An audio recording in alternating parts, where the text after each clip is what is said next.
All right, Desmond, we're glad to have you here with us here today. Appreciate you taking the time. Sure. Members of the media, if you have a question for Oklahoma State running back Dezmon Jackson, please click raise hand and we'll try and get to you. Our first question is going to come from Barry Trammell from the Oklahoman. Go ahead, Barry. Yeah, Des, you seem to be in pretty good shape Saturday after the game. How'd you feel the next day after 30 carries? The next day I was so sore. The next day until like right around the nighttime, I started feeling most of it. I was still on the kind of a high, so my adrenaline was still kind of going from the game. And then Monday was probably the worst. And then today I feel a little better. I did a lot of recovery stuff, so I feel much better today. Did you get any advice? You know, Chuba had some high carry games last season. Did he give any advice on how to recover from that kind of stuff? He just told me to take care of my body, and I watch what he do. He does a lot of treatment and cold tub, and he just take care of his body. So I do my best to do that so I can stay available. Thanks. Our next question comes from Ryan Breeden from the O'Colly. Go ahead, Ryan. Hey, Des. So you obviously had quite a journey to OSU, starting off at high school as a two-star coming out, and then going to JUCO, and then finally settling here at OSU, and now it's your second year here. What can you tell me about your journey here? Just what can you take away from it? Just always stay ready.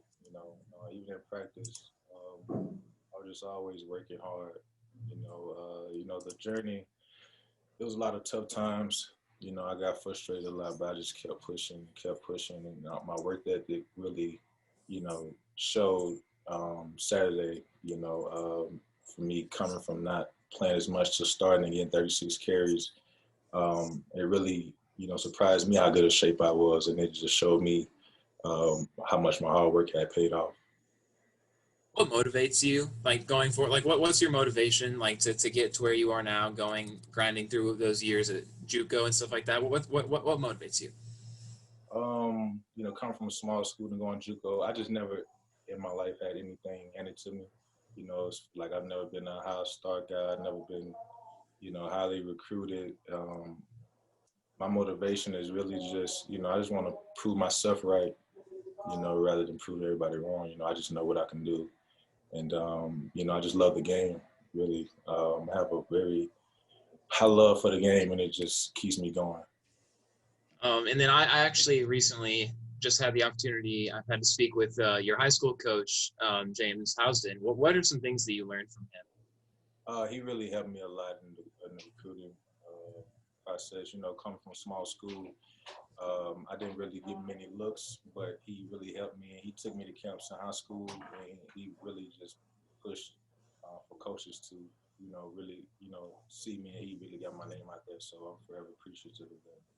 And I've got two more quick things. I don't want to hog things up, but so what have you learned since you've gotten to OSU, and what have you learned since you've gotten here?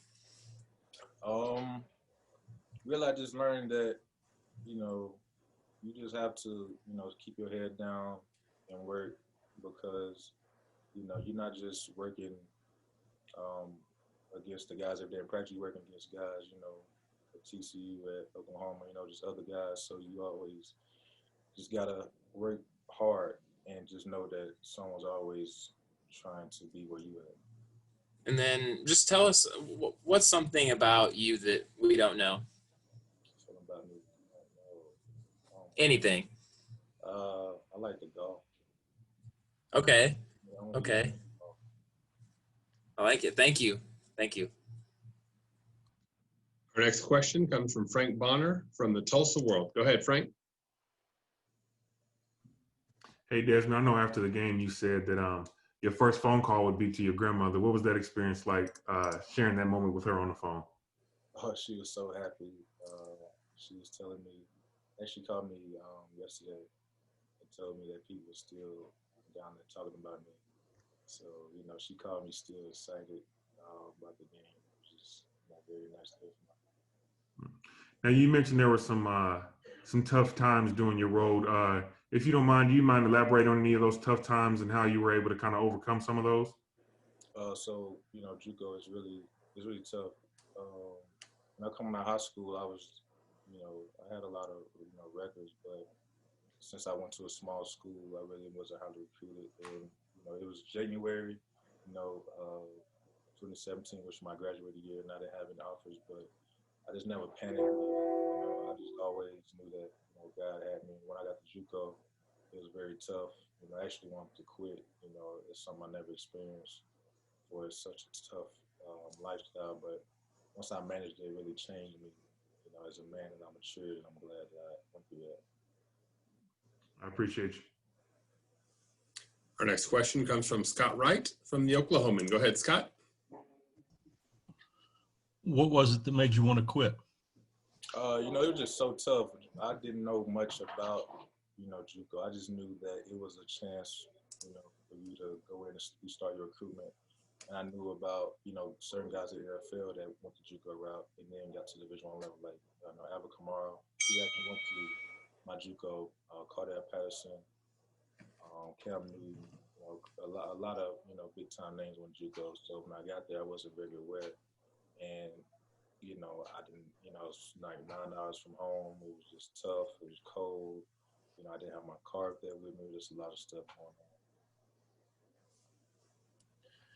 You mentioned after the game that last week you were really focused and locked in. Has that carried over? Has it been hard to maintain that focus after having such a big game? After all the hype died down, I just got back in my head that it doesn't mean nothing now. I set a very high standard for myself, so I'm just gonna have to stay consistent and stack my success and just keep going. I can't really let everyone telling me how awesome I am, how good I am, really gets in my head. I just stay humble like always and just keep working. Thanks, Des. Des, our final question is going to come from Chris Becker from the O'Colly. Go ahead, Chris. Hey, Des, how are you today? Yeah, how you doing? I'm doing good. So you guys scored 50 points on Saturday, which is the most the offense has scored all season. How do you carry over that momentum into the next game and keep rolling? TC has a very good defense, and we know that I think this is their last game, and they've been on the road lately. So we're gonna have to go in there and fight hard, and we have to keep our momentum going by just keeping our fast, pacing on offense in practice and just going fast and keep being in shape so we can, hopefully just, line up fast and get our plays off. And we just got to stay consistent with that every day. What's your message been to the offense? Just stay focused and keep going and try to stay on that role and keep everyone else focused. We just know that we just need to win these games. We stay focused, control. We know we still have a shot at the Big 12 championship, and I think that motivates us that we still have a shot at when a couple scenarios in play of that. But we just have to win these 2 games and see where that leads us. Thank you, Des. Hey, Des, we had one question come in late from Barry Trammell of the Oklahoman. Go ahead, Barry. Yeah, Des, I was going to ask you, have you been politicking? Gundy said Monday that, you were his starting tailback Saturday. Have you been politicking to carry the ball 36 times again? I really hope I don't have to carry it 36 times again. But if I have to, I do it. I'll do anything, to win.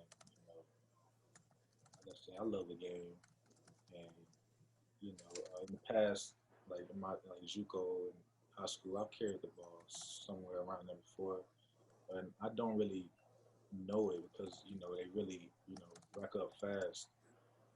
But I do anything it takes to win. Thanks. Hey, Des, before we let you go, could you maybe share a little bit about the offensive line and those guys blocking in front of you, the role they played and everything? Oh man, I feel like they played a near perfect game. all game from the jump, I was just seeing holes everywhere. You know, they worked so hard, man. And, you know, we really, you know, had a good vibe going, and we just kept it going throughout the game. And you know, them guys just worked so hard, man. I'm so appreciative. All right, well, we're appreciative of you. Again, thank you for taking the time to hang out with us here for a little bit after practice. I think you have a good one. You too. Have a great night.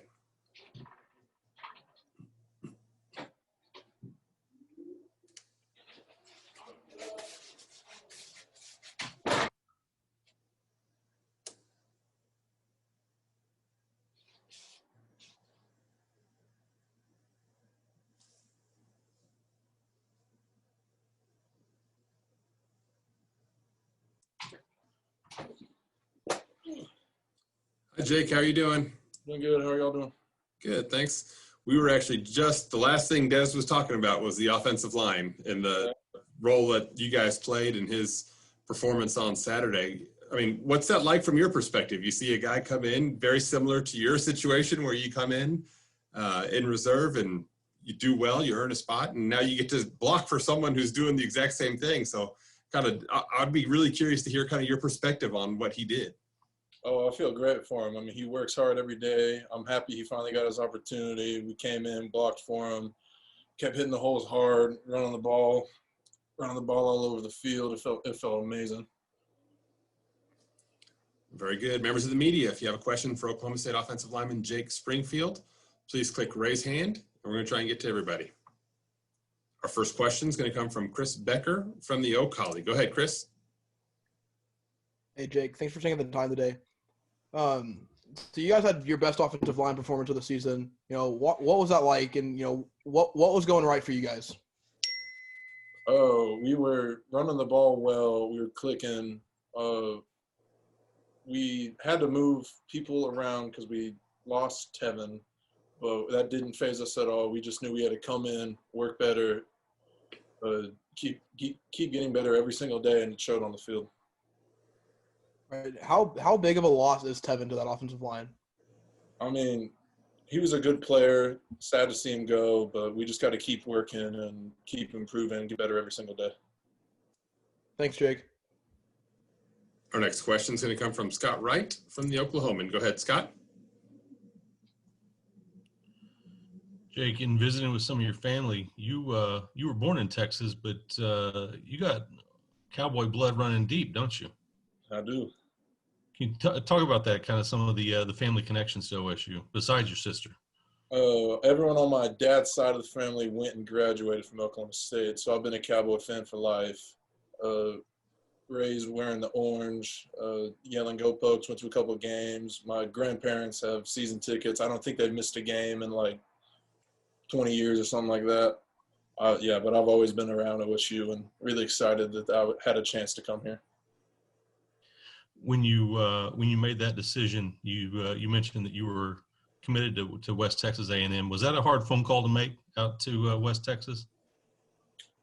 Yeah, a little bit. I was kind of dreading it, but I knew deep in my heart that I wanted to come here, and this would be the best place for me. What has this year been like from a growth standpoint for you as a player? It's been a really good year for me. I've definitely gotten a lot more reps than I had last year, really trying to take in all the coaching that Coach Dickey gives me, trying to soak everything up, trying to watch the older guys, trying to help the younger guys. It's been a good year. All right. Thanks, Jake. So, Jake, you mentioned your grandparents have had season tickets for 20-some years. Something like that. Okay. What are those post-game conversations like when they see you and now they're watching their grandson play in the game? What are those conversations like afterwards? They're always fun after the game. They'll always be standing there with my parents right where we go meet them. They're always there wearing orange. It's always fun talking to them and telling me what they saw me in the game and what they saw me do and all that. And it's been really fun talking to them. Well, very good. Our next question is going to come from Frank Bonner from the Tulsa World. Go ahead, Frank. Hey, Jake, now that you've got some games under your belt, what would you say your biggest improvement has been on the field? I'd say my biggest improvement was just me like playing mentally. I'm able to slow the game down a lot more, able to listen to the calls from Rye. He does an amazing job, fantastic job. I'm able to go through things in my mind a lot more quicker than what I used to do, and then it helps me on the field. Now, do you enjoy pass block or run block? Say I like run blocking a lot more than pass blocking. It's fun to get those double teams, start driving people back to the linebackers. All right, I appreciate you. Frank, you already knew the answer to that question before you even asked it. Come on.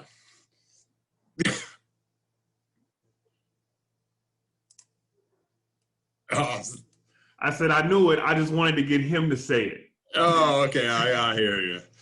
All right, Jake, our final question is going to come from Ryan Breeden from the Oak Holly. Go ahead, Ryan. Yeah, Jake, I'm sure it's more fun run blocking too when you've got a running back like Desmond back there having a game that he had last Saturday, huh? Oh yeah, it's fun when you're working hard and then you just see him hit the hole and he's running down the field for 60, 70 yards. What's he like in practice? I say he's a quiet guy, works hard, knows his job, will get the job done. He'll motivate people around him just by doing what he does. Hard worker. Thank you. All right, Jake, well, that'll do it for questions. Is there anything maybe that we missed or anything that you wanted to make sure that we covered while we got you here and while we got the group together? No, that should cover everything. All right, well, we appreciate you. We're thankful for you hanging out with us here for a little bit after practice. So have a great night. All right, thank you. Take care. Thank you as well, members of the media. We appreciate you.